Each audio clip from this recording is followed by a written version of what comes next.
good evening, everybody. Welcome back to the Six Rings Kane Show on a new night, Monday night now, baby. We're really excited, actually, to have Eric McLean on the show here, college football analyst, co-host of The Huddle. Coach, yes! All right! First touchdown of the year. Miami Hurricanes, yeah. You know the name already. It's Mercy. Ha ha. It's a six-ring Kane show. Can't forget the name though. Got Jazz, Blue, Vish, and DJ break the game code. Ain't no changing them, ain't no breaking them. Real Portland live from the Hard Rock Stadium. Ball 14 for the orange and green. We see the six-ring champs. It's more than a dream. This is life on the field. Beyond 100 yards of hurricane that's never still put a damage to your squad. What's wrong with us? Seriously. What's wrong with us? We're Miami Hurricanes fans. Welcome to the Six Rings Kane Show, a show dedicated to Miami Hurricane sports, featuring the legendary Larry Bluestein, Jazz Santana, Vish, and Danny Gillette. Let's go Canes. What is up, everyone? Welcome to another special Six Rings Kane Show. And if our guy Matt is here, you know we're talking hoops. Matt, man, I'm giddy. Doesn't feel real, but what are your I guess before we get into that, shout out to the ladies as well, also in the Elite Eight. Unbelievable from them. Beat Villanova yesterday, but obviously Matt's our men's hoops expert here, so we're going to spend time on that. But Matt, what are you just like? I mean, you messaged me in the middle of the afternoon yesterday and said you watched 3 of Houston's games and you feel very confident, and then you ended that with, we'll be talking tomorrow. And here we are. So let me tell you. The floor is yours. What did you see that came to fruition? Because obviously it did. Vish, let me tell you, man. It is 6:30 in the morning, but I'm not usually a morning person, but your boy is ready to talk. Super stoked about the performance yesterday. But no, man, when I messaged you yesterday, because that's funny you say that, because I was like, I'll talk to you tomorrow. Yeah, I mean, you called it. It was just obviously we talked about Houston being a mid-major program, right? Essentially, even though they've been a powerhouse in basketball. But I kind of watched some of their games. Well, I watched their game against Alabama again, and then I watched their few games with Memphis, and I really liked what Memphis's guard Kendrick Davis was able to do against them. And I was just like, we have so many guys that can create their own. Houston's a phenomenal defensive team, but I was like, I just don't think that they've seen, guys that can create at this level. And you combine that with how we've been playing defense. Like to me, it was more about, we're going to take them out of their game, which is what, we do to these elite teams. Like what we did against Auburn last year. You could even say what we did against Indiana in the last round as well. And I mean, it just worked for us. They tried to pick up and play at our pace, and, it's just not their game. I think in the first half, we turned them completely into a jump shooting team because they didn't know what they could get offensively, because they were so limited off of second chance points and points off turnovers. I mean, we had 1 turnover in the first half. Yeah, and you mentioned second chance points. Early, maybe about midway through the first half, we had a couple of fast break leak outs, and then they had to stop aggressively crashing the boards. And by crashing, I mean shoving Norchad in the back when he was trying to pull the ball down. But I know Anthony Walker had a leak out. I believe someone else, I'm spacing on who it was. Because Norchad can basically be a one-man rebounding machine, you have to, and Indiana did this, basically not attack the offensive boards with multiple players, because we will fast break off of it.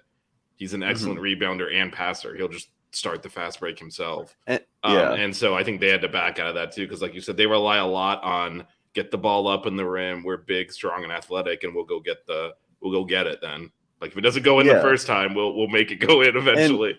And I mean, too, the other thing, they were taking so many threes that whenever you shoot a three, it's going to be a longer rebound.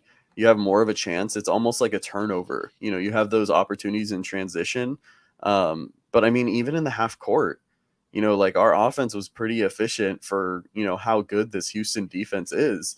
A lot of that is Nigel Pack. He had a great game, 7 threes. And I mean, he was shooting them from the freaking parking lot. But we talked about this on whenever we talked Tuesday. But we were like, if Wong and him can play well at the same time, we're almost impossible to beat. And they both play well. Yeah, because it plays off of each other. I mean, you look at where they were picking up Nigel Pack, and they're always aggressive on the pick and roll and any like dribble handoff. But I thought, well, first of all, we did a really good job off of that. We made really fast, quick decisions. We, like I said, only 1 turnover first half. I think it was 5 in the second. So not a ton. That's an elite level of taking care of the ball. But no, if Nigel Pack is hitting from that far and you have to guard him out there, I mean, it opens up everything. Like Isaiah Wong had pretty open driving lanes, considering that you're playing Houston. Yeah, and that's the Pack influence. You have to cover him at essentially half court, or he'll shoot it and it'll go in. So that just opens the court up. And then the other thing, they aggressively trapped our screen and roll, and we were unbothered by it. Like you said, only 1 turnover in the first half. And I think the big thing that you mentioned there was and move the ball quick off of it. At worst, they're probably thinking this will slow down their offense. They'll take them later to get into their sets. But we punish them for playing the way they like to play. And that's absolutely. Right. They came in with they're the 1 seed. They came in to try and impose their style of play on the game. And we punish them for playing the way they want to play. When they crashed the boards, we'd fast break off it. When they trapped, we'd move the ball quickly and score off of it. And I think that threw them off, because when you've been as successful as they have, and this has worked all year, and then you're like, we're doing what we do. It's not working. It's actually hurting us. Now what do you do with that? Like you said, they resorted to like shooting a bunch of 3-pointers, which isn't really their game. And yeah, they got all out of sorts, and they hung around because they shot way better from 3 than they normally do. They made a bunch of threes and kind of hung around for a bit. But if you want to get into a 3-point shooting contest with Nigel Pack, go ahead. You're not going to win that one. Yeah. No. And then, I mean, I knew it was kind of when they subbed out Jawan Roberts with I think it was 2 or 3 minutes into the second half. I mean, it was them trying to adjust to how we were playing. We were essentially packing the paint, and that was kind of their adjustment. Obviously he's not the greatest shooter. So, but when I saw that, I was like, okay, I feel really confident about this game. The other thing too that I did want to say is, man, Wooga Poplar, dude, I feel like we've talked about it, but I feel like it's not talked about enough of just how much better he's gotten. He kind of had a little bit of a rough shooting night.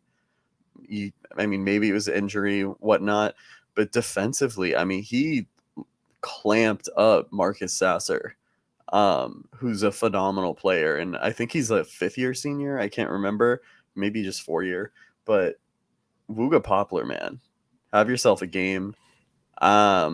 Yeah, that's another thing we actually talked about midweek. Like you said, I think we've been kind of playing up his defensive abilities, and it's not really talked about very often. No, it's but not. He's a great defender. But the other thing we talked about is he, Norchad, and Jordan Miller, they can have a really good game without scoring. And we saw that for him. He hit the 1 3. He struggled, like you said, with the shot. Maybe it's an injury. Maybe it's, he's not Nigel Pack. He's not going to make it every time he's open. But he does everything else. He plays really good defense, so he can have a great game without the points. And like you said, we saw that he took the challenge. He took Houston's best player, and he got some because he's that good. But it's the second game in a row where their best player, we kind of forced them to work so hard to score. It took the whole team out of the game. And so that's Wooga just unbelievable. Like that last year, we basically got eliminated last year because Kansas was like, we're not going to guard this guy and he's not going to shoot it. And now from that to where he is now, unbelievable. No, it says a lot about how much work he put in the offseason. And then too, it's like how he's playing the game. It's like he's a lot more patient. He lets it come to him. I know that one of the things he had said at the start of the season was the game is a lot slower for him now. It's slowed down. But he had one, it was like a pump fake, read the defense, and then he drove to his left and finished. That's not a play he's making last year. at all. And it's so awesome to see. And he's a big reason why Miami is still playing. Yeah, no, he definitely is. I also thought, I mean, I don't even know if did Bensley even score, but he came in and made a couple of sweet assists. I don't know if but just like it's those things where you come in, you do your role, and he's another guy who he's going to come and play really good defense, annoy the hell out of the other point guard, and get us into good sets, good positions. And when he's on the court, we get good shots. And then like if he's making his jumper, it's a bonus. Yeah. But I know he made a couple of really great passes in traffic in the first half that got us layups and dunks. And Anthony Walker's three finally went in. I was gonna say two things. I was gonna say Bensley, man. I mean, because he picked up, because he came in for Wooga, I think, or it was when Wooga was off the floor. He picked up on Sasser, and he did a really good job as well. He's just such a physical, like. That's what I was going to talk about. We can get into the reffing because it was so ridiculous. He contested, I think it was one of Sasser's or Shed's jump shots. No, it was in the second half where the guy airballed it and we rebounded it and we're like headed up the court and they and then they blew the whistle. Just a ridiculous, like, we talked about the reffing in terms of like what are you going to establish as the baseline for the game, right? Like how physical. There was two different standards. Oh yeah, for sure. And like, you got to kind of expect that if you're Miami, but like to that degree, it was, oh my God, it was awful. But yeah, that was just another thing we had to overcome. Really impressed, with how we handled it. But also too, I mean, you mentioned Anthony Walker making that three. I think he did a really good job, man. I was impressed in the first half. Jordan Miller kind of got into some foul trouble and he had to play a little bit more extended minutes. He actually moved without the ball really well, got a few dunks because of it, and was, like you said, he leaked out on transition. I mean, those points matter. It was a big reason why we had such a good first half. Yeah, no, we did more than survive his minutes. He was a plus contributor. And I feel like we keep talking about the stuff we said that came to fruition, but he said if he can just, and then of course he made a three, so maybe I was completely wrong because it finally went in, but if he just hangs around the rims, uses his athleticism, he can be a very effective player for us, and he did that here. And also, I think it did help that that he did get, because he tends to have to play center a lot, which is just not his position. That, like you said, he took Jordan's minutes because Jordan was in foul trouble, and having Omir just occupy the middle and allow him to play off of that, I think helped a lot as well. For him to get into his groove there. But yeah, man, Anthony Walker, the hell. It all came together, man. It all came together for him. I'll take it. I will take it. All right, we got some comments in the chat. Let's say you have a fan here. Matt, so Anthony says hi. What's up, man? Good morning. In order to be SB2, we have to start recruiting with only. I don't agree with that. I think we're actually a better program than Duke right now. Kansas, I'll give you. I mean, they got upset. They had a better, probably regular season than us. Won the championship last year, but we won the conference Duke is in. So I'm not sure what we're talking about there. And we went farther in the tournament. And I think we have to continue to do what we've done, which is we're not going to get, a bunch of 5-stars like the elite of the elite, the one and dones. And actually, when we've done that, we haven't been as good as a program. I think it's getting those guys with upside that we can develop. Guys like Wooga. Like Wooga would go, like any team would take him now in the country, like for sure. But we had to develop him into that, right? So you get those guys with the upside. Like Norchad, we went and, again, any team would take him now. We went and got him from Arkansas State. So we got to do a good job of that recruiting. But I think one of the big advantages we have in recruiting is, like, basketball, in contrast to football, is an urban sport. And we're in a city.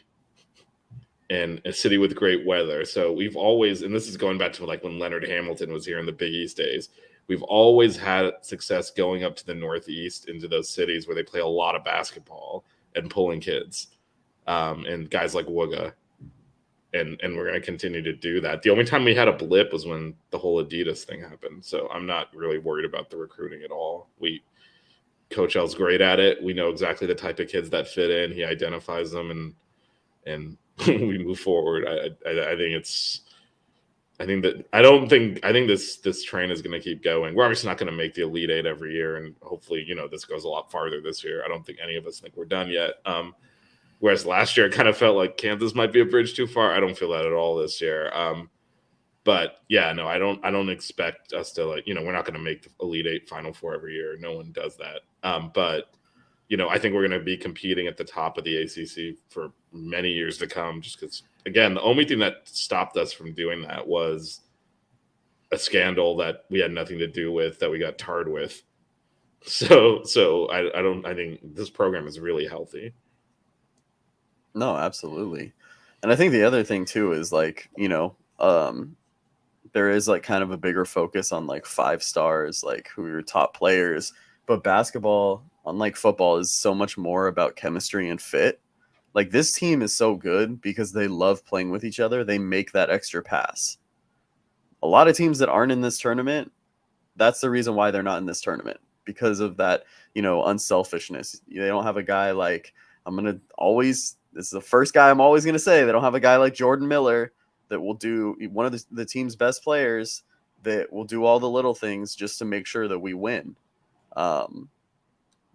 That's just how it is. Yeah, and again, Coach L is really good, and I think he learned some lessons. There's a few players we brought in that he probably in hindsight was like, that guy doesn't fit our culture. I think he's gotten better at understanding that component as well.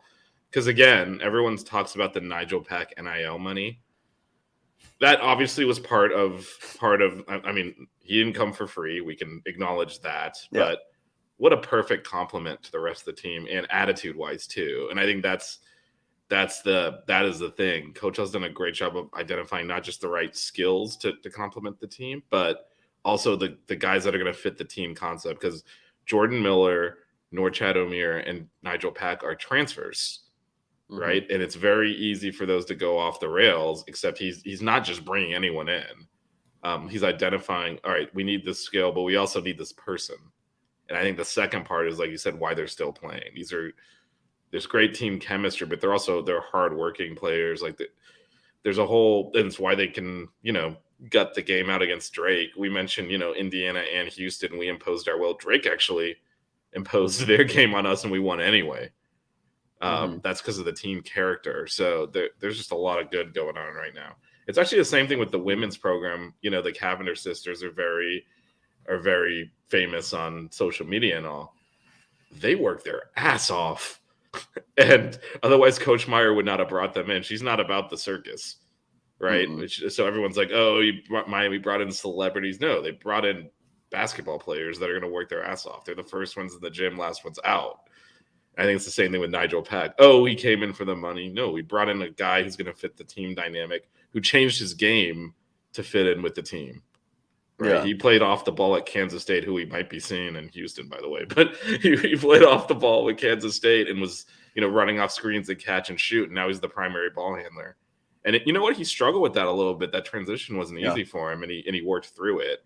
That is, these are high character people, and that's what's showing up a lot. No, absolutely. Absolutely agree with you, man.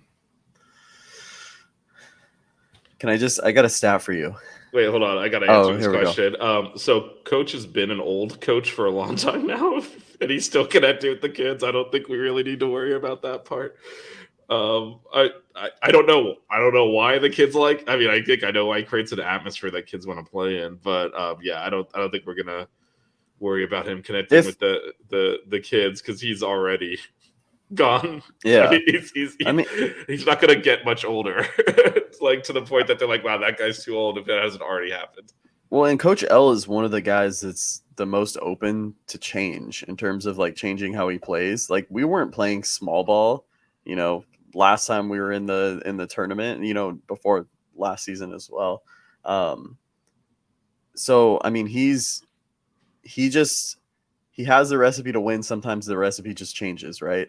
So, if there's anyone that I trust with this program moving forward, it's him, because he's going to do whatever it takes to win. It doesn't matter how you win, It just matters your personnel and fit. I think there's a good comparison to the recently forced retired Jim Boeheim, who obviously criticized our program, and I'm like, dude, it's 2023 and you're running a 2-3 zone. You think that might have something to do with it? Because like shooting has become professionalized now, where like there are, I mean, Nigel Pack's obviously the extreme case, but there are people that pull up from the logo and knock threes down easily. You cannot play a 2-3 zone as a primary defense anymore. You can't do it. You think that might have something to do with it, buddy? Maybe you should, get out of like the Stone Age. I hate Jim Boeheim. Dude, I despise him. He's a horrible person. No, I know. He has a the person who was criticizing us for legally navigating NIL had several wins vacated for buying players. By the way, just throwing that out there. Not to mention the whole. We're not going to get into some of the other abuse scandals around that program, which he got away with. So we'll just leave it that way. But I think it's a good example because they're similar generation. Actually, I think we're assistant coaches at Virginia together or something. Is it Virginia? I think they know each other from way back. They're kind of the same generation, but one of them adapted and the other one didn't. To your point, as the game continues to evolve, because it always does, Coach L will evolve with it. He's not one of those, I know the way, you do it my way thing. He's going to fit. Frankly, if we come on with different players that have different skill sets, we'd play differently. Like, he's not going to force a style on anything. So, yeah, no, absolutely.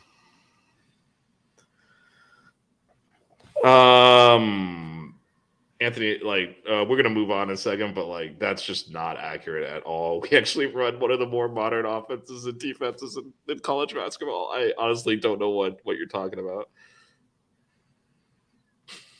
I mean, I'm sorry. I don't know what you think is archaic, but actually spreading the court, pace and space is kind of actually stolen from the NBA, which is still not fully, infiltrated college basketball, but yeah, kind of spreading the floor, bigs that can shoot, that kind of stuff is actually as modern as it gets. The older basketball is kind of creating open mid-range and all of that, which is actually more what Houston does, to be honest. So not entirely sure why you think the offense and defense is archaic. All right, man, let's hear this stat, man. Let's move forward, and then we'll talk Texas. Oh, yeah. I completely forgot I had a stat. So first 3 games through the tournament, our defensive efficiency is 96.7, which if you translate that to if they were able to do that over the course of a season, it would be right around like top 35, top 40 in defensive efficiency. So obviously defense is a large part of why, we're advancing and surviving in March. So that's going to be the big thing, man, going into Texas is, do we keep this level of guarding? Yeah, and you talked about this before the tournament and how last year, that when the tournament came around, our defense efficiency went through the roof, and you basically predicted it would happen again, and there it is. It has happened again. So kudos to you on that one. You're like describing me as some prophet that just But I mean, as long as you keep identifying how we're going to win these games, I'm definitely good with bestowing that title on you. No, but no, I mean, yeah, and defense has been a huge part of it. I think that there's a lot of contributing factors to that. I think we're playing more aggressive on defense. Like if you look at just the effort of how we were playing with the regular season versus last 3, tournament games, you see it, right? Like we're recovering quicker, we're closing out on shooters, even if we're trapping. Our team's still getting some open shots, yes, but I mean, I think we're doing a better job of trying to contest them, more active hands. The way that we play against pick and rolls with how we hard head jump and stuff has been phenomenal. And I think it's really given a lot of teams trouble because they can't really get into their offense because of it. So, I mean, going forward, that's the biggest thing. If we keep this level, I mean, I like us against anyone. Yeah, and we're doing it against better competition than we played the regular season. That's the other thing. All right, let's talk. So Kyle, a couple of comments here. Pierce, Texas traveled big time. They did. I was in the arena. So yeah, it is going to be a little bit road gamey. With us in Houston, it was fairly even. A lot of neutrals and a lot of Texas fans that showed up late. So wasn't really. And then question, I guess, is a good transition point. See if Miller can take advantage. I guess. What are your? I don't know how much time you've had to scout Texas, but Matt, what are your initial thoughts there? Yeah, I mean, I'm kind of relying on just like games that I watched that were like at the start of the season, and I mean, I watched their game against Xavier last night.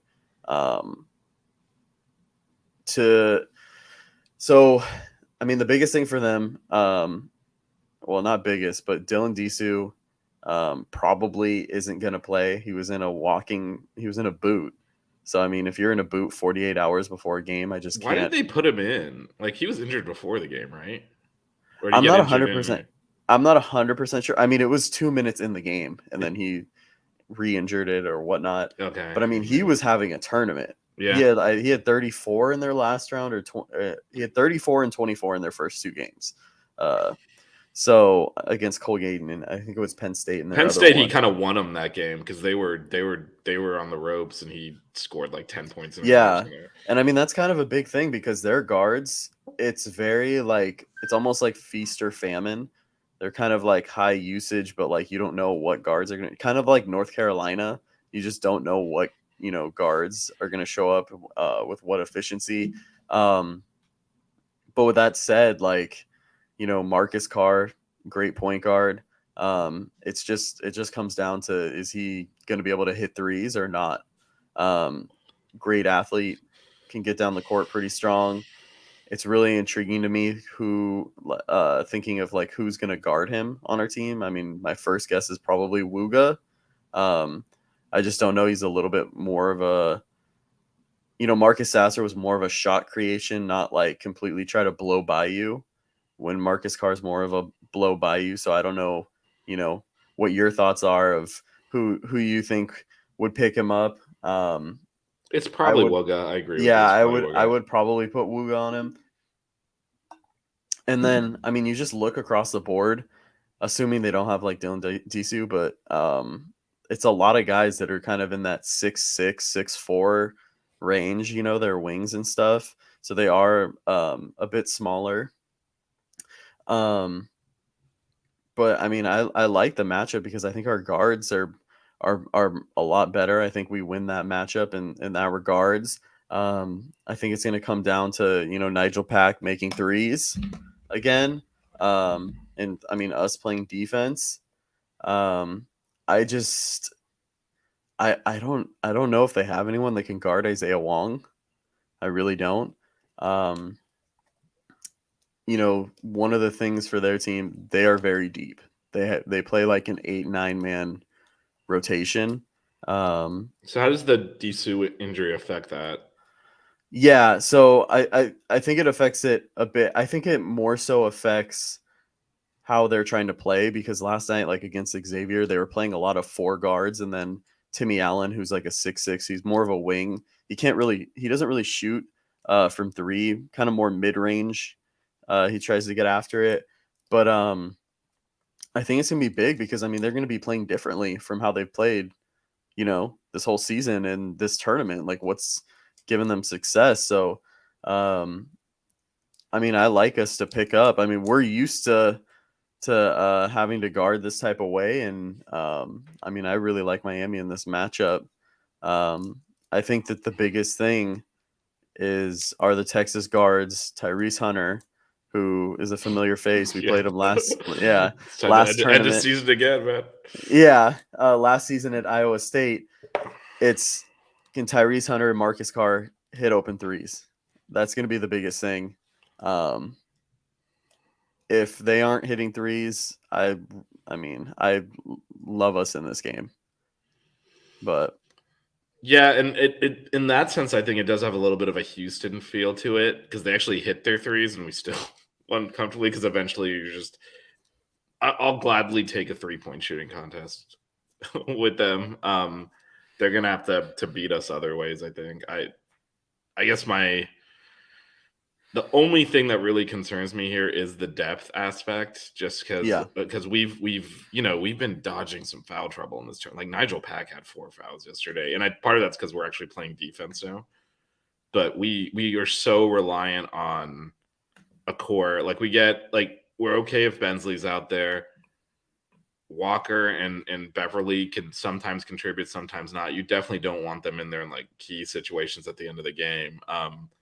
And so, we had Jordan Miller had 4 fouls against Indiana. Like we've been just getting away with, so I worry about that because Texas can, play a lot more guys, and if we get into foul trouble, I think that's what concerns me because there's a pretty big drop off when we go to even the players in our rotation. Yeah, no, absolutely. I think the other thing too is if Disu isn't playing, Norchad Omier is going to dominate on the offensive glass. They're already not the best in terms of allowing offensive rebounds, but I think we dominate on the glass too, and I think that's another reason why I like us in this matchup. Whenever you can create more second chance points, it's just a huge boost. Yeah, and Houston, that was their thing, getting, like we talked about at the beginning, getting physical, and Norchad just I haven't rewatched the whole game yet. I'm gonna do that sometime today. Was nuts, man. But I watched like they do the extended highlights that I did catch, and like the commentators are like, "What the hell? Norchad's a freak, basically." He is. But then I think it's I talked about this in the middle of the season. Like it got to a point where I'm watching us play, and I'm like, we've gotten so used to watching our team play, we don't realize how like extraordinary some of these play. Like Norchad will grab a rebound, dribble it up the court, lead the fast break, center. Yeah, like the centers don't do that. Like what are we even watching? And like you see Jordan Miller guard a big and then play guard on the other end and like do 100 different things. Like these are abnormally talented, gifted players, and they're making it really hard to match up with because they can do so many things. And Chad's ability to just not just to be physical and rebound, but to that sixth sense he had, which we saw from like the first game, where just like he knows where the ball is going before the shot even goes up, and he's there to grab it. It's unbelievable. Yeah, I mean, he just wants it more than anyone else. That's what makes Houston, what they do, like why they're so good. It's because they want it. It's a mental. It's nothing more than a mental state of just wanting the basketball. Obviously you throw in strength, athleticism, and whatnot. But I mean, I'll take Norchad over anyone in terms of just wanting to get a rebound. And I mean, some of those putbacks, they were like holding his arms, and he still just was able to get it up. It was really impressive. I mean, because we haven't seen him play against guys of this caliber in terms of like physicality and strength. And I mean, he won the battle. Like it was amazing to see. Yeah, and that was, like you said, not just hanging on his arms, pushing him, fouling the crap out. I mean, I was sitting under in the first half. I was at behind that basket that that they were shooting at in the first half, and there were several times where like we got our hands on rebounds but didn't secure it. They were just fouling us. Like I don't know what the ref was going on. Everyone around, because most of the people around us are like neutral fans. They don't really care, and they're like, those are fouls. What's going on here? Like, I don't know, man. I don't know. They thought Norchad tried to dive out of bounds and throw a one-handed pass. You don't think anyone touched him, really? Like, I mean, I don't even understand some of this, but yeah, they let them get away with a lot of contact, and he was almost unbothered by it. Unbelievable. Because actually, that was one of the things we talked about as well. Like, are they going to let Houston get physical with us? That could be a problem. They did, and they actually didn't let us get physical with them, which was crap. Houston had more free throw attempts than us, and we're one of the best teams in the country when it comes to not fouling when playing defense. It was like some of the ticky-tack. Like there was a Jordan Miller one at the end of the game where he was guarding I think it was guarding Shed, and Shed kind of got by him, and Miller like slightly like grazed his arm or something, and they called a foul, and I was just like, okay, come on, like we're really doing this. There's a few on Bensley. It was ridiculous. Yeah, no, there was, and it was compounded by the amount of contact they let them get away with, just pushing us, like shoving people. Even at the end, the game was obviously over at that point when they called that jump ball after they both shoved Zay. Yeah, well, they got even they more. trapped him, they hacked him, they shoved him, and then the ball came loose and he got on it. They're like, jump ball. I'm like, what the hell game are you even watching? Like, and it got so much more belligerent and just like, come on, like how much more? So, I mean, towards the end of the game, they started calling some because of how, I mean, they were undercutting us. They were, doing whatever. I mean, they had to at some point. Like there was the one they called on Woga after Norchad got fouled 3 times, ran through the tackle. Yeah. And got to Woga, who then got knocked over. I'm like, what is even happening? I will say the one big thing, we shot free throws really well is also. We were a great free throw shooting team, but we hadn't, especially like Jordan had been struggling with his free throws lately, and I think he might have only had the 2, but he made them. Norchad made his free throws. I think Wong missed 1 and Pack missed 1, and that might have been it. But we shot free throws really well, which is obviously key to closing games out. Like if we'd started missing some of those free throws, you start getting nervous. They can get back in the game, just making the free throws, deep pressure thing. How crazy is it though that Houston had more free throws than us? They only. I mean, had it doesn't. More, you know what? It doesn't. Even though they intentionally fouled at the end for like 2.5 minutes, but no, it doesn't surprise me at all the way the game was reffed. Like they weren't calling crap on them, and they were calling ticky tack stuff on us. Like you said, it was completely one sided, but it didn't matter. Actually, going back to the women, they got screwed even worse. I don't know what the hell that was, but they called. With like 3 minutes left in the second half of that game, because in women's basketball they do quarters, so it's 5 fouls near the bonus. So in both the third and the fourth quarter, Villanova got into the bonus like 4 minutes into the quarter. Oh my god! They called, this is for the total of the second half. They called before like at the very end, they started calling some fouls on them with like 2 minutes left. But for the first 18 minutes, they'd called 3 fouls on Villanova total in the second half. And they put them in the bonus twice like that. Almost our team got into foul trouble, obviously, at that. It's just that was even worse, but overcame it. Both of our teams overcame it, although the men were. That's really what great teams do, man. That's what great teams do. Yep. All right, Matt, we're kind of running up on time here. Why don't you give me actually, there's one other topic I want to talk before we go to predictions. So, okay. I mean, Texas is doing all this with an interim coach. And what are your thoughts there? Obviously, Coach L is very experienced. Do you think we have an advantage there because of that? It has not bothered Houston. I mean, Sean Miller is one of the most experienced coaches in the game, and they got outclassed. Yeah, I mean, I think Sean Miller, like after watching that game, and I've seen a few other Xavier games, he kind of coached up that team. Because I think that Xavier just couldn't guard Texas. They didn't have their guards didn't have the speed. They weren't. I mean, I think Kunkel was the only one hitting shots. And it's difficult to win when I saw at least like 3 or 4 just straight blow-bys. And I'm thinking Sunday, hey, I mean, that's not really going to be us. So you got to take that game with a grain of salt. I think it was a bad matchup for Xavier. Texas is just so much more athletic and faster.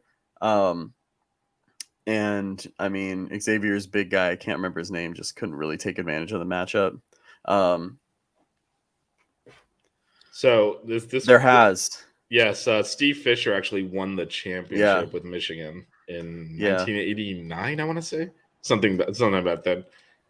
But yeah, that was right before so they actually won the championship before the Fab Five, like a few years before that, and that was with him as an interim coach. Yeah. No, but I mean, no, it's complete bullshit. Yeah, I couldn't agree with you more.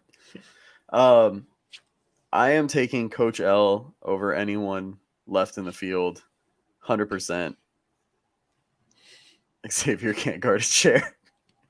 It sure looked like it last night, my friend. It looked like it last night. Yeah, no, that was awful. I'm taking Coach L over anyone else left in the field. I mean, obviously it's a quick turnaround.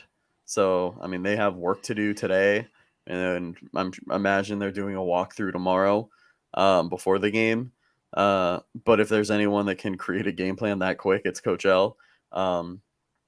So, I mean, I'm going to take us every single time with the personnel we have, coaching staff, I think it's definitely something to monitor. Them having an interim coach. I mean, they didn't get it this far for no reason. They're obviously a very talented team, but I'm taking Coach L's experience through anything. But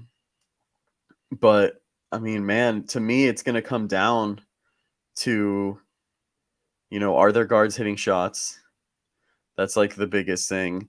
Us taking care of the ball, because whenever we take care of the ball, I feel like it just, elevates how we're playing offensively. Are we obviously, I don't think Nigel Pack is going to hit 7 threes for the rest of the tournament, but are we getting some sort of, I mean, I wouldn't declaratively maybe, make that I don't know.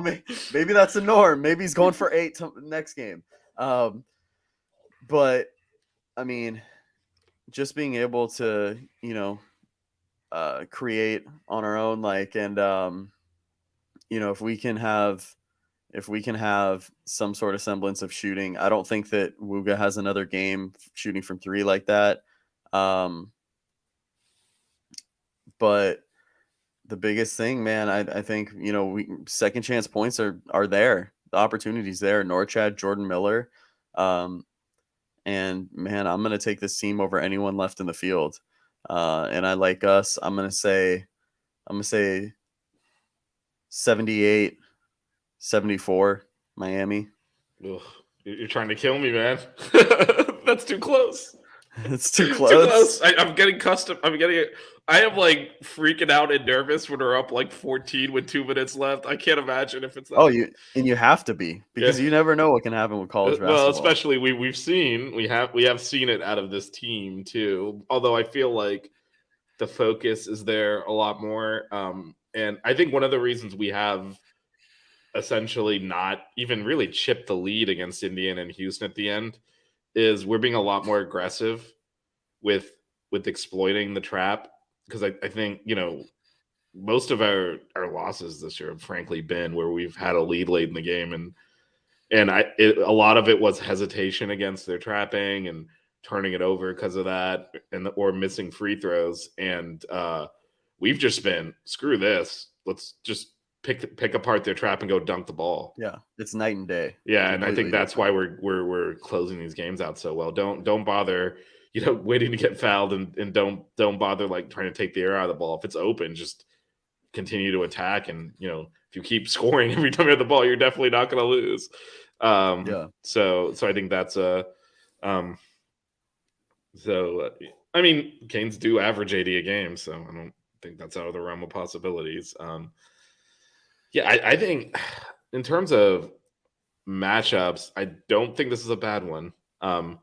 And I think Disu being out is a big miss for them. He's generally he's been a little out of character in this tournament when he's played, in that he's usually not an offensive guy. He's more of a stat sheet, kind of across the board stuff, or does a lot of their dirty work, rebounding and stuff. And to your point, their best interior defensive player too. Yeah, and so to your point, this becomes a Norchad game to me. I think he's gonna get really physical with them, lean on them, knock on wood, stays out of foul trouble, and don't worry, I did it too. I like the Canes here by 10. I think this is, and I agree with you. I mean, we're being obviously we're a Miami show, and we're gonna back our team if it's even in the realm of possibilities that they can win. But if you look across the teams left here,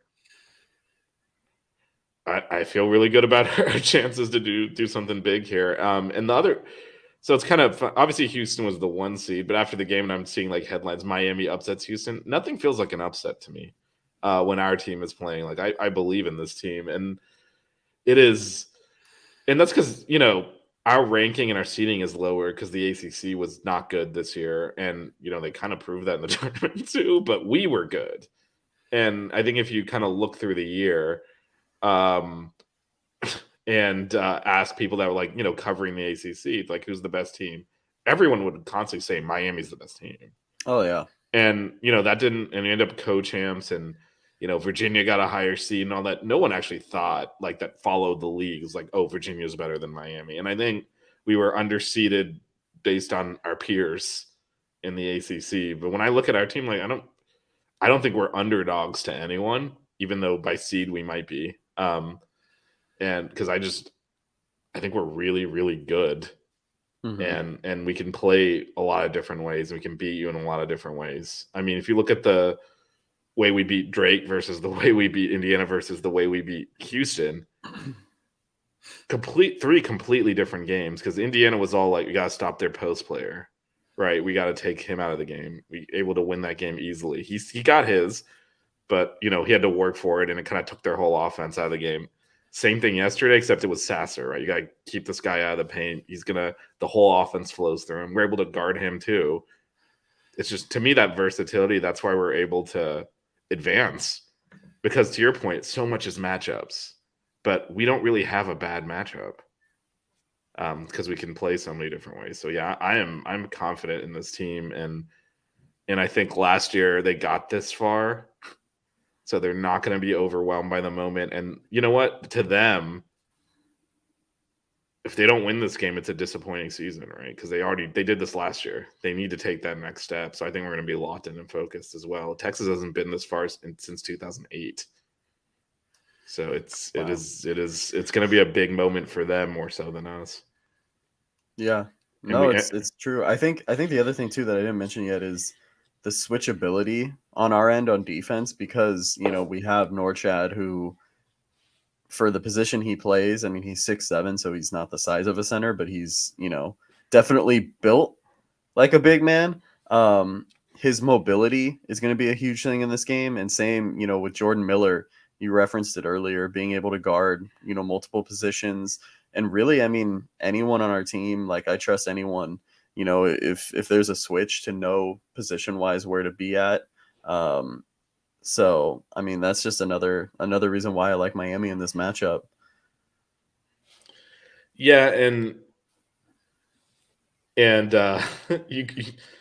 they probably do have confidence coming out of yesterday, but I don't know that that's a good thing, because they're generally not like, look, Nigel Pack has green light to shoot because he's Nigel Pack. They're generally not the team that like Marcus Carr is generally not a guy who chunks up a bunch of threes and makes them. So like if they want to make that their game, that might be to our benefit, because that's not his game. He's get to the rack. So they can. Yeah, but Norchad's like the best rebounder in college basketball, so height is not everything. Yes, I will definitely shout out Lolo Pendande. We could do that too. But yeah, I think one thing we've been doing is team rebounding as well. So everyone's kind of getting on the boards. And Norchad occupies. It takes multiple guys to occupy Norchad to prevent him from getting the rebound. So having the guards dig in and grab boards on the weak side and off the ball has been a big thing as well. So yeah, I'm confident we won't get killed on the boards. So yeah, me as well. Yeah, I think the way we lose this game is, again, we get foul trouble. They make a bunch of they shoot abnormally well again, and that is a recipe to lose. But I think if we both play our game, especially without Dessou in there, I think we'll win. All right, Matt. Well, thanks for I know. So Matt, for those of you that don't know, Matt is on the West Coast, so this is bright and early for him. I'm in Kansas City right now, so it's a little bit earlier for me than all you East Coasters. But Matt answered the bell literally, like the rooster woke him up, and he joined us this morning. So thanks for joining me. We will definitely talk midweek, hopefully previewing a Final Four and not talking about what went wrong against Texas, but we'll definitely be catching up in the middle of the week too. Yeah, man. I'm ready for it. Go Canes. Yep, go Canes. The 6 Rig Kane Show. Yeah. The 6 Rig Kane Show. Yeah. The 6 Rings Kane Show. You know.